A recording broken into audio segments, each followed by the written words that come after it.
మధురవాడలో IT company పేరిట వెలిసిన ఓ company నిరుద్యోగుల్ని నిండా ముంచింది. ఒక్కో నిరుద్యోగి నుంచి ₹1,00,000 చొప్పున వసూలు చేసిన కంపెనీ నిర్వాహకులు ఆ తర్వాత తమ అసలు రంగు బయటపెట్టారు. దీంతో బాధితులు లబోదీపం అంటున్నారు. పోలీసులను ఆశ్రయించి తమకు న్యాయం చేయాలని కోరుతున్నారు. ఇంతకీ ఈ కేసును విచారిస్తున్న పోలీసులు బాధితులకు ఏ విధమైన భరోసా కల్పించారు? పోలీసుల ఎంట్రీతో బాధితులకు న్యాయం జరిగే అవకాశాలు ఉన్నాయా? తాజా పరిస్థితులు ఏం చెబుతున్నాయి? Let's watch the story.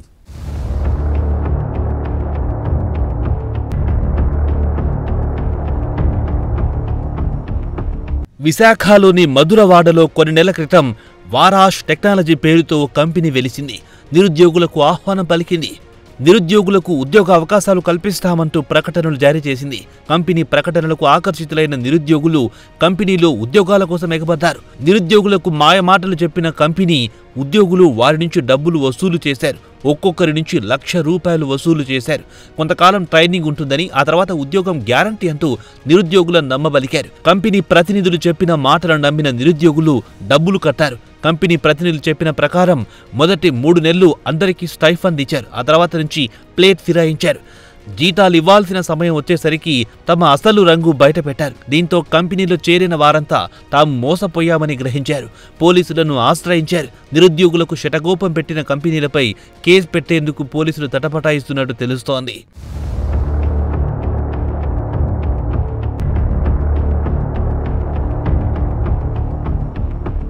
ఉద్యోగాల కల్పన పేరుతో వంకాయల సాయికుమార్ అనే వ్యక్తి తమని మోసం చేసినట్టు బాధితులు పోలీసులకు ఫిర్యాదు చేశారు. జనవరి నుంచి మే వరకు జీతాలు ఇవ్వలేదని బాధితులు వాపోతున్నారు. కంపెనీలో మొదట్లో 150 మంది వరకు ఉండేవాళ్లని, ఆ సంఖ్య ఇప్పుడు 20 మందికి దిగజారిందని బాధితులు చెబుతున్నారు. కంపెనీ సీఈఓ వంకాయల సాయికుమార్ అనే వ్యక్తి తమతో దురుసుగా ప్రవర్తిస్తున్నాడని, కేసు పెట్టినా తనకేమీ కాదని చెబుతున్నాడని బాధితులు తమ ఆవేదన వ్యక్తం చేస్తున్నారు. అతను ఏమంటున్నారంటే, నా పేరు 10 కేసులు ఉన్నాయి, మీరు పెడితే 11 అవుతుంది, అంతే కదా, పెట్టుకోండి, మీరు ఏం చేస్తారో చేసుకోండి అన్నట్టు ఒక స్టేట్మెంట్ ఇచ్చారు. అది సీసీటీవీలో కూడా రికార్డ్ అయి ఉంటుంది. అది వంకాయల సాయికుమార్ గారు ఇచ్చారు. వాళ్ళ కెమెరాలో రికార్డ్ అయి ఉంటుంది. అది మొన్న మేము లాస్ట్ వీక్ వెళ్ళినప్పుడు ఆ మాట అన్నారు. ఈ రోజు కూడా అదే మాట అన్నారు.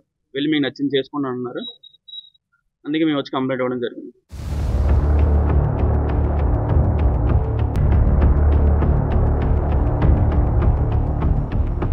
కంపెనీ చేతిలో మోసపోయిన చాలా మంది తమతో కలిసి ముందుకు రావడం లేదని, పోలీస్ కేసులకు భయపడి ఫిర్యాదు చేయడం లేదని బాధితులు చెబుతున్నారు.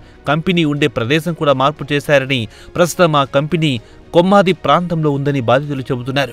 వంకాయల సాయికుమార్ అనే వ్యక్తి వి ఇన్ఫోటెక్ పేరిట గతంలో ఓ కంపెనీ ప్రారంభించి కొందరిని మోసం చేసినట్లు కూడా బాధితులు చెబుతున్నారు.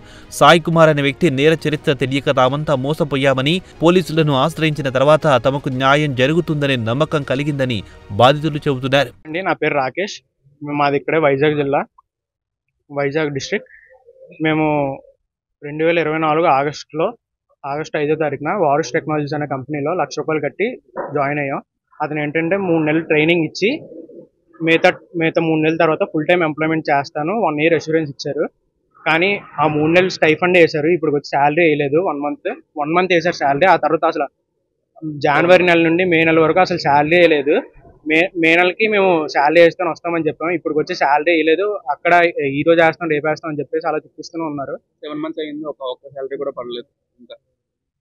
అందుకు మేము పోలీస్ స్టేషన్కి వచ్చి ఫిర్యాదు చేసాం. ఇప్పుడు కూడా అతను 1 మంత్ శాలరీ కొడతాను అంటున్నాడు.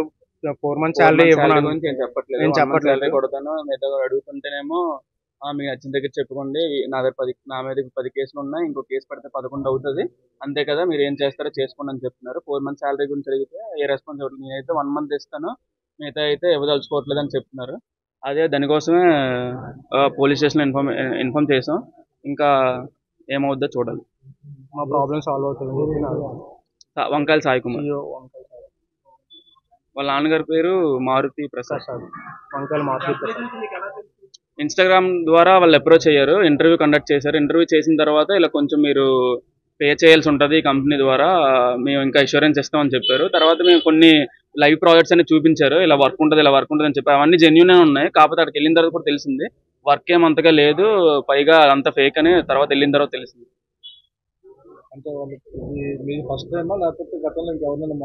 లేదు, ఇదే ఫస్ట్ ఫ్రెషర్స్ అన్న 2024 రిలీవ్ అయ్యాం. ఇదే ఫస్ట్ టైం. అతనైతే ఆల్రెడీ ఇన్ఫోటెక్ అని చెప్పేసి ఒక కంపెనీ పెట్టారు. ఆ తర్వాత వారుష్ టెక్నాలజీస్ అని చెప్పేసి ఇది మాకు తెలియక మేము వెళ్ళి కట్టేసాం ఫస్ట్ టైం. మాకు ఇది అందుకు అంటే గతంలో చాలా పిల్లలు ఇప్పుడు తెలుస్తుంది. ఈ వారస్ టెక్నాలజీలో ఏంటంటే దాదాపు 100 మంది 120 మంది పైనే జాయిన్ అయిపోయారన్న డబ్బులు కట్టి. వాళ్ళు చాలా మంది భయపడి పోలీస్ కేసులు ఎందుకు ఇవన్నీ ఎందుకని చెప్పేసి రాలేదు బయటికి. మేమైతే న్యాయం జరుగుతుందని చెప్పేసి వచ్చాం. సుమారు 120-130 మంది పైన తక్కువ అయితే ఉండరు పైన.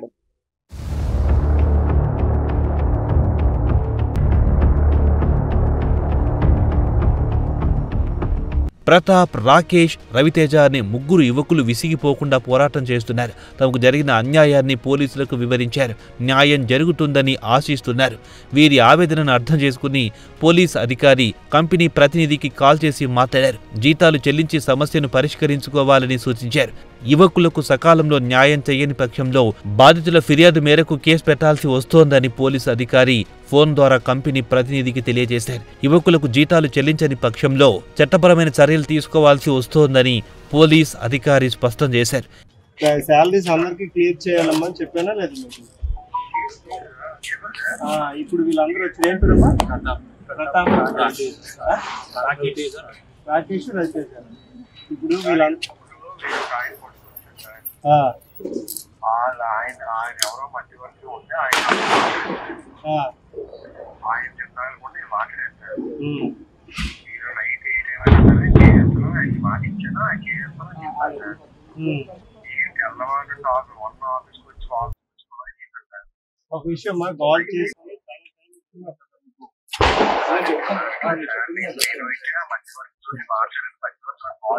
మధ్యవర్తులు ఒక విషయం వీళ్ళు మధ్యవర్తులు గట్టా అనవసరం లేదు.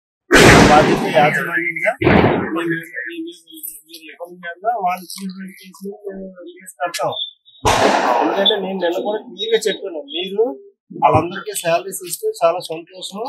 అలా ఇవ్వడం వల్ల మళ్ళీ మా దగ్గరికి వస్తే లీగల్ గా యాక్షన్ తీసుకునే విషయంలో ఇప్పుడు వాళ్ళందరూ కూడా రిపోర్ట్ చేస్తున్నారు. ఫీజు కట్టమని మేము ఇస్తాం సార్, ఫీజు కట్టండి సార్ అంటున్నారు. మరి ఏం చెప్పండి వాళ్ళకి సమాధానం? వాళ్ళు కూడా వెళ్తున్నారు. నైట్ క్లియర్ అవుతుంది పరిస్థితి. అవ్వకపోతే అయితే ప్రాబ్లం లేదు. అవుతుంది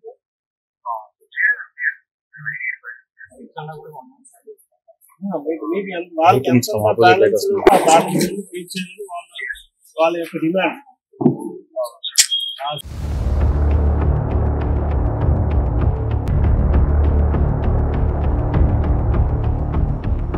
పోలీసులకు ఫిర్యాదు చేసిన యువకులు తమకు న్యాయం జరుగుతుందని ఆశిస్తున్నారు. కంపెనీ ప్రతినిధులు సకాలంలో స్పందించకపోతే చట్టపరమైన చర్యలు చేపడతామని పోలీసులు హెచ్చరించారు.